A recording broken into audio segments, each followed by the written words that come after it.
সঁচাকৈ এই মুহূৰ্তত যদি আমি কওঁ চুতীয়া জাতিক জনজাতিকৰণৰ দাবীত আচলতে প্ৰতিবাদ সাব্যস্ত কৰিছে যোৰহাটৰ যি উপায়ুক্ত কাৰ্যালয় আছে এই উপায়ুক্ত কাৰ্যালয়ৰ সন্মুখত আচলতে প্ৰতিবাদ কৰা হৈছে জয় অসম গাইছে জনজাতিকৰণৰ আমাৰ ন্যায্য প্ৰাপ্তি বিভিন্ন ধৰণৰ প্লে কাৰ্ড লৈ তেখেতসকলে আচলতে প্ৰতিবাদ সাব্যস্ত কৰিছে দেখা গৈছে যোৰহাট জিলা উপায়ুক্ত কাৰ্যালয়ৰ সন্মুখত এই মুহূৰ্তত এক বৃহৎ প্ৰতিবাদী কাৰ্যসূচী হাতত লৈছে মই ক'বলৈ চুতীয়া জাতিক জনজাতিকৰণ প্ৰদান কৰক চুতীয়া যুৱ সন্মিলন অসমে চুতীয়া জাতি জনগোষ্ঠীৰ স্বায়ত্ব শাসন প্ৰদান কৰক ন' ST ন' ৰেষ্ট বিভিন্ন প্ৰতিবাদ কৰিছে ST is our legal demand Chutia যুৱ সন্মিলন আসাম আচলতে বিভিন্ন ধৰণৰ প্লে কাৰ্ড লৈ এই মুহূৰ্তত দেখা গৈছে যোৰহাটৰ মাজমজিয়াত এক উত্তাল পৰিৱেশ সাব্যস্ত কৰিছে আৰু এই মুহূৰ্তত আমি ক'ব লাগিব যে যিহেতু শ লোক ওলাই আহিছে চুতীয়া জাতীয় সন্মিলনৰ লোকসকল আমি এই মুহূৰ্তত ক'ব লাগিব যে হাতত প্লে কাৰ্ড লৈ চুতীয়া যুৱ সন্মিলন অসমৰ উদ্যোগত আৰু সদৌ চুতীয়া জাতীয় সন্মিলন যোৰহাটৰ থিতাপ জিলা সমিতি চুতীয়া জাতি মহিলা সন্মিলন যোৰহাটৰ থিতাপ জিলা সমিতি আৰু চুতীয়া যুৱ সন্মিলন যোৰহাটৰ থিতাপ জিলা সমিতিৰ সহযোগত আছিলে তেখেতসকলে যোৰহাট জিলা আয়ুক্ত কাৰ্যালয়ৰ সন্মুখত ধৰ্ণা কাৰ্যসূচী ৰূপায়ণ কৰিছে আৰু তেখেতসকলৰ দাবী চুতীয়া জনগোষ্ঠীক ভৈয়াম জনজাতিৰ মৰ্যাদা প্ৰদান কৰক চুতীয়া জনগোষ্ঠীক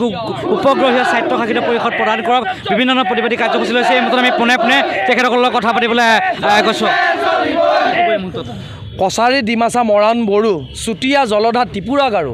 লালুং হাজং মেচ মহলীয়া ৰাভা মদা একে ভাই গণশিল্পী বিষ্ণুপ্ৰসাদ ৰাভাই এটা বড়ো সংগীতত যি কথা কৈ গৈছিল তাত দেখা পোৱা যায় যে বাকী আটাইকেইটা জনগোষ্ঠীয়ে জনজাতিৰ মৰ্যাদা লাভ কৰিলে কেৱল মৰাণ আৰু চুতীয়াসকলক তাৰ পৰা বিভিন্ন ৰাজনৈতিক কাৰণত বঞ্চিত কৰা হৈছে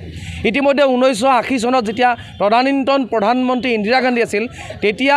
অসমৰ মুক্তিকামী জনতাই মুক্তিকামী চুতীয়া ৰাইজে সেই সময়ত তদানীন্তন প্ৰধানমন্ত্ৰীগৰাকীক এখন স্মাৰকপত্ৰ প্ৰদান কৰিছিল যে অনতিপলমে চুতীয়াসকলক জনজাতিৰ মৰ্যাদা প্ৰদান কৰিব লাগে তাৰপিছত অসম চৰকাৰৰ যিটো ট্ৰাইবেল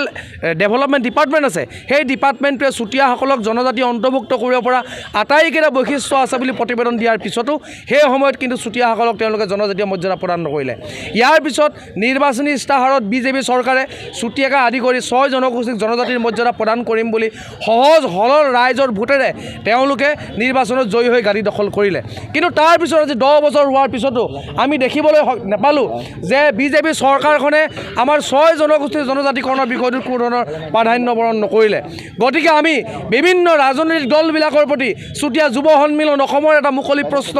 যে জনজাতিকৰণ কেৱল নিৰ্বাচনী ইস্তাহাৰ নে প্ৰতাৰণাৰ দলিল গতিকে আমি ৰাজনৈতিক দলবিলাকক এটা কথা সকীয়াই দিব খুজিছোঁ যে আজি মুক্তিকামী চুতীয়া জনতাই স্বতঃস্ফূৰ্তভাৱে চৰকাৰৰ বিৰুদ্ধে যি প্ৰতিবাদ কৰিবলৈ আগবাঢ়ি আহিছে এই প্ৰতিবাদ এদিন যেনেদৰে ভূমিকম্প হ'ব আৰু এই ভূমিকম্পত কিন্তু এই ৰাজ শাসন কৰা চৰকাৰৰ গাদী থলকৈ খহি পৰিব আৰু তাৰ কাৰণে ইতিমধ্যে চুতীয়া জনগোষ্ঠীৰ ৰাইজ প্ৰস্তুত হৈ পৰিছে হয় মই মহিলাসকল আছে মহিলাসকল জানিম কি ক'ব এই মুহূৰ্তত আচলতে আমি ভূমিপুত্ৰ চুতীয়া জাতি আমি চুতীয়া জাতিটোৱে জনজাতিকৰণৰ মৰ্যাদা বিচাৰি 1925 চনৰ পৰা আজি পৰ্যন্ত আমি দাবী জনাই আছোঁ চৰকাৰৰ ওচৰত প্ৰত্যেকখন চৰকাৰ আহে আৰু যায়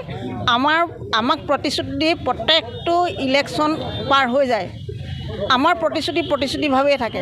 কিন্তু অন্যান্য জনগোষ্ঠী কেইবাটাও জনগোষ্ঠীক ইতিমধ্যে জনজাতিকৰণৰ মৰ্যাদা দিলে স্বায়ত্ত পৰিষদ দিলে আমাৰতো আজিলৈকে আমাৰ দৰে 6টা জনগোষ্ঠী আজিলৈকে পিছ পৰি থাকিল গতিকে আমি সজোৰে দাবী কৰিছোঁ আমাৰ চুতীয়া জনগোষ্ঠীক জনজাতিকৰণ দি আমাৰ চুতীয়াসকলক আমাক অকণমান সকাহ দিব বুলি মই চৰকাৰলৈ বিনম্ৰভাৱে অনুৰোধ জনাইছোঁ আৰু যদি প্ৰকৃততে আমাক এতিয়াও এনেধৰণে আমাক মানে মাহিয়াই দৃষ্টিৰে চাই থাকে আমি উপযুক্ত সময়ত আমি উপযুক্ত বিবেচনা কৰি আমি ইয়াৰ প্ৰত্যুত্তৰ দিম বুলি আমি আমি তাৰ বাবে আমি সদৌ অসম চুতীয়া মহিলা জাতিয়ে একমত হৈ আছোঁ চুতীয়াৰ লগতে আমাৰ 3টা সংগঠনে আজি ইয়াত দাবী কৰিছে আটাইকেইটা সংগঠনে আমি একমত হৈ সিদ্ধান্ত লৈছোঁ যদি চৰকাৰে এতিয়াও আমাৰ এই আহ্বানটো তেখেতলোকে মানি নলয় যদি আমাক সুবিধাকণ নিদিয়ে তেতিয়াহ'লে তেখেতলোকে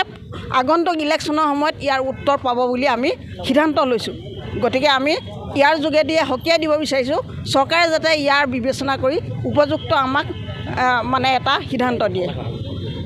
মই এই মুহূৰ্তত যদি কওঁ আচলতে মাহিয়াই দৃষ্টিৰে চাইছে বুলি কৈছে চৰকাৰে যদি অনাগত দিনত আছে তেখেতসকলৰ যি দাবীসমূহ আছে চুতীয়া জাতীয় সন্মিলন আৰু 3টা জনগোষ্ঠীয়ে তেখেতসকলৰ লগত সমান্তৰালভাৱে আচলতে এই কাৰ্যসূচীত অংশগ্ৰহণ কৰিছে আৰু এই মুহূৰ্তত ক'ব লাগিব মই যিহেতু উপায়ুক্ত কাৰ্যালয়ৰ সন্মুখভাগত ইতিমধ্যে তেখেতসকলে স্মাৰকপত্ৰ প্ৰেৰণ কৰিব ইতিমধ্যে চৰকাৰলৈ আৰু এই মুহূৰ্তত যদি আমি কওঁ যে চুতীয়া জাতীয় সন্মিলন সকলো ওলাই আহিছে আচলতে তেখেতসকলৰ তিনিটা সংগঠন ঐতিহাসিক কামৰূপবাদীৰ ভূমিপুত্ৰ চুতীয়া জনগোষ্ঠীৰ জনজাতিকৰণ হৈছে ন্যায্য দাবীৰ চুতীয়া যুৱ সন্মিলনে এনেধৰণে প্ৰতিবাদ কৰা দেখা গৈছে আৰু তেখেতসকলে বিভিন্ন ধৰণৰ প্ৰতিবাদ কৰিছে এই মুহূৰ্তত আচলতে আকাশ বঁটা কঁপাই তুলিছে যোৰহাটৰ আয়ুক্ত কাৰ্যালয়ৰ সন্মুখত আৰু এনেধৰণে দেখা গৈছে যে চুতীয়া যুৱ সন্মিলনে তেখেতসকলৰ যি ন্যায্য দাবীৰ ক্ষেত্ৰত আচলতে প্ৰতিবাদ সাব্যস্ত কৰিছে আৰু যদি তেখেতসকলৰ দাবীসমূহ মানি নলয় অনাগত দিনত আচলতে ইয়াতকৈ ডাঙৰ আন্দোলন গঢ়ি তুলিম বুলি হুংকাৰ প্ৰদান কৰিছে।